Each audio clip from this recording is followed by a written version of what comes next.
Leafs Nation, what the heck is going on? I left you guys yesterday thinking, all right, there may be one more deal, make up some cap space to get Matt Murray back in once he's healthy, and that would be it, right?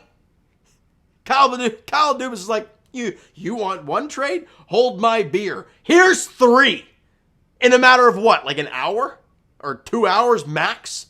Insane. Before we get to the trades itself, I have an announcement to make on here, and I'm going to say it in a few different videos to hopefully push this a little bit.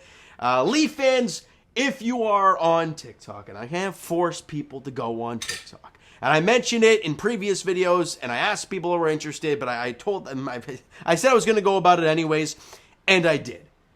TO Sports Talk now has a TikTok page, and I was covering these trades today. So what I want this page to be is kind of like if something happens, like a trade like this happens today. I couldn't have been around my computer. I was out with my girlfriend, so I couldn't really do anything. But I was able to go on TikTok and make a video and get that thing up there.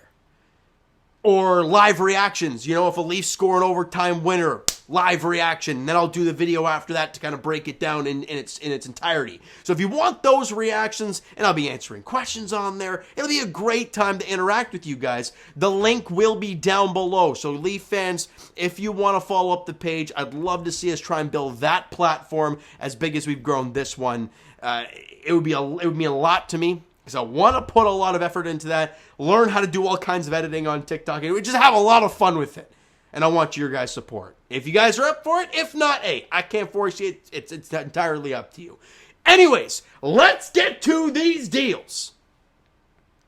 Let's start with the first one we saw. And the one that Leaf fans were all like, whoa, when it happened. The Washington Capitals acquire Rasmus Sandin from the Toronto Maple Leafs. And in exchange for Sandin, the Leafs get defenseman Erik Gustafsson and the Bruins' first-round pick that they just acquired in the Dmitry Orlov-Garnet Hathaway deal. Wow. So, let's see what the Leafs got first. That's what I want to get to you guys first. Erik Gustafsson is, I wouldn't say a depth defenseman on the Leafs, but I don't know exactly where he will fit on this decor, right? I really don't. He's got 1 year left, like this year, $800K, making basically minimum. So there could have been your cap manipulation a little bit as well. And you got depth defenseman in Erik. He has 38 points this year as well. He's a plus 8, +7, +9, something like that on the Washington Capitals. Not a bad player. And oh yeah, by the way, you got the Bruins first, which is probably going to end up being 30th, the way things are going there. But who knows? Hopefully. But either way, it's a very, very good second-round pick for Rasmus Sandin. Now, a lot of people are like, well, you overpaid Rasmus Sandin. Listen, I'm going to try my best to tell you what Rasmus Sandin is about. There is a reason, Leaf fans, why he has not been in the lineup consistently for the Leafs. And there's a few of them. One, he hasn't been consistently great. The turnovers are glaring, and you want to freak out when you see them. The defensive play is incredible. Look, sure, he'll lay the body sometimes, but Sandin's the type of guy that'll go for the flying hit, connect on it, great. There's a 3-on-1 going the other way. And you're like, oh, that was a bad gamble. Oh, no, that's terrible, right? And those are the things that Sandin will do. He also can't stay healthy very much. That's something that we've seen throughout his entire career so far. Look, a lot of potential for this kid. Remember who also had a lot of potential for the Leafs? Travis Dermott. Now, Sandin, I think, is already better than Dermott was. But how much better can he get? Look, he'll get significant playing time in Washington, and good on him for that. We already knew the organization and Sandin were kind of in this state anyways, the way he kind of held out on the Leafs before the season, missed the start of training camp because his contract wasn't done because he was too busy pouting and waiting for something else. So it was kind of a weird situation anyways.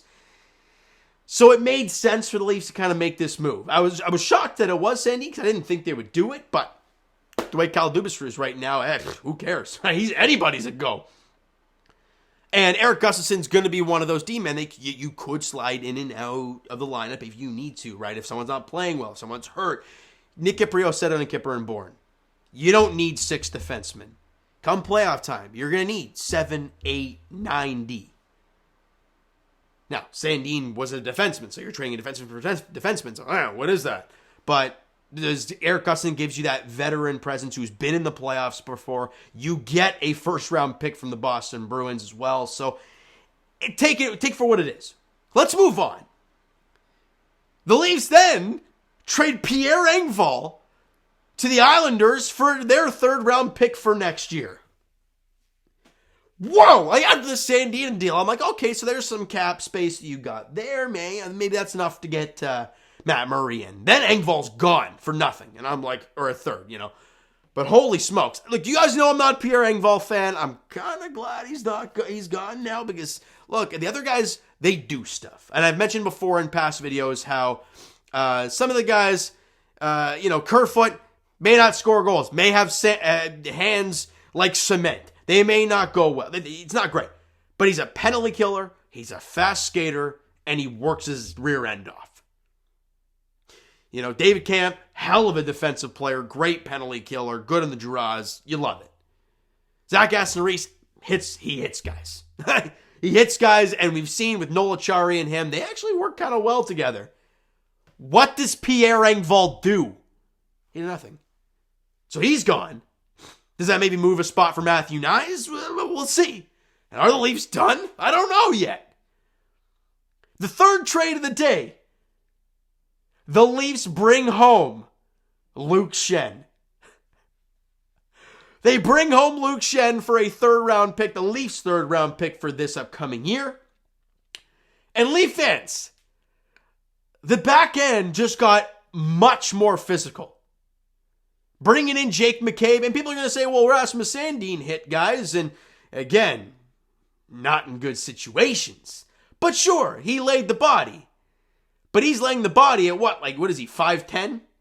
Something like that? Let me check that out right quick for Rasmus Sandin. Actually, he's not in the roster anymore, so I got to try and find Washington's roster, unless they haven't flipped it yet. No, they haven't flipped it yet. Good.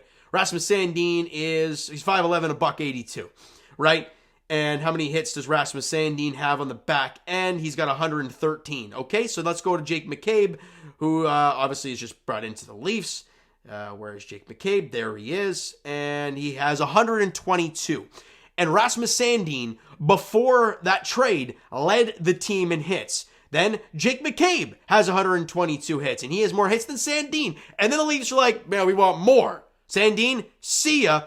In comes Luke Schenn with 258 hits on the season, leads the NHL. And let me put it into perspective, the guys he's ahead of. For one, Tanner Jeannot of the Tampa Bay Lightning. Number 2, Matt Martin of the New York Islanders. Guys like that he is ahead of. He is 1. Matt Martin has 237. Luke Schenn has 258, leads the NHL. So now you have those 2 guys on your back end of Jake McCabe and Luke Schenn physically who are there ready to play and are not afraid to get physical if they need to. I love what Kyle Dubas has done. We talked about it in yesterday's video. Dubas is going all in, and today clearly is another just incredible job from Kyle Dubas getting stuff done. I mean, I love the moves. Was I a little scratching at the head of the Sandin deal, and would I have liked to keep Sandin around at only 22 years old? Sure. Does he have room to grow? Sure. But are the Leafs in the mold right now of building guys up? No. They're in win-now mode. So if moving a Sandin gets you a veteran defenseman and Erik Gustafsson, a guy who could play if you need him to, a guy who can put up some points clearly, and you get a first-round pick back, yeah, you take it. Getting Pierre Engvall, good riddance. And getting Luke Schenn, I thought was, I don't know how he is. Vancouver fans might be able to tell us kind of skating-wise, and that's the one thing I'm a little scared about with Luke Schenn. How's his skating, right? It's going to be a Roman Polak where he's great against the boards, but anywhere else? We'll see. But for right now, the Leafs have gotten significantly better than they were a few weeks ago. Question is, how will it perform in the playoffs? And that will always be the question until we see it happen. All right, Leaf fans? So you know what? That is going to do it for this one. If you enjoyed the video and you like the trades for the Leafs, and even if you don't, smack the like button anyways. Comment down below your thoughts on the trades. What do you like? What do you not like about all the deals from the Leafs today? The Twitter and Instagram links are down below, so follow up, send me a DM, guys. Do all that great stuff. The Discord and the all-new TikTok is down below, so guys, follow up there if you have not done so already. And, well, of course, you probably haven't done the TikTok yet, but please go do so. If you have TikTok, if you don't and you don't want to, hey, I'm not going to force you to do it. If you want to do it for the channel, hey, love you. Appreciate it. Anyways, I will talk to you guys Jay's Edition tomorrow, wrapping up this past week's spring training games. As for the Raptors, they're back in action on Thursday in Washington, D.C., taking on the Wizards, looking to build off today's W, and it's a couple big games against the Wiz in Washington. All right, and as for the Leafs, they're back in action tomorrow night, and Leafs Nation is a-buzzing. Tons of new faces. I don't know if Erik Gustafsson is going to check in tomorrow. I don't know what the decor is going to look like tomorrow. You'll probably see Luke Schenn in there. But if that's the case, is Justin Hall and Gustafsson out? Or is anybody else out? I don't know. It's a lot of fun. It really is. And also Jake McCabe, Sam Lafferty, by the way. Just in case you forgot, they're Leafs now. It's insane stuff. Can't wait till tomorrow as the Leafs are in Edmonton taking the Oilers. 8 p.m. puck drop there. Thank you guys so much for listening and watching. I hope you enjoyed the video and all the trades we saw earlier today. We'll talk to you guys then.